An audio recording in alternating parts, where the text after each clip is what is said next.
మహిళ అనుకుంటే ఏదైనా సాధించగలుగుతారు. పురుషుడు, మగవారు అది తక్కువయమే కాదు. వారు అటు ఇటు వెళ్తుంటారు. వాళ్ళు డిస్ట్రాక్ట్ అయిపోతుంటారు.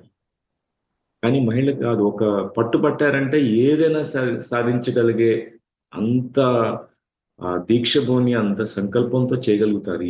ఏదైనా సరే. మహిళలు వాళ్ళని వాళ్ళు తక్కువ చేసుకోవడం అనే దాన్ని మానేయాలి. నంబర్ 1. ప్రతి మహిళ, ఎందుకంటే చిన్నప్పుడు పుట్టినప్పటి నుంచి ఆడబిడ్డలు పుడితే ఇంట్లో వెంటనే వాళ్ళ తల్లిదండ్రుల ఫేస్‌లు బల్బులు మాడిపోయినట్టు మాడిపోతుంటాయి చాలా కుటుంబాల్లో. మగపిల్లోడు పుట్టాలి. తెగ ఈ విధంగా ఆలోచన చేసేస్తుంటారు ప్రతి కుటుంబంలో గూడా. పుత్రుడు పున్నామ నరకం నుంచి తప్పిస్తాడనే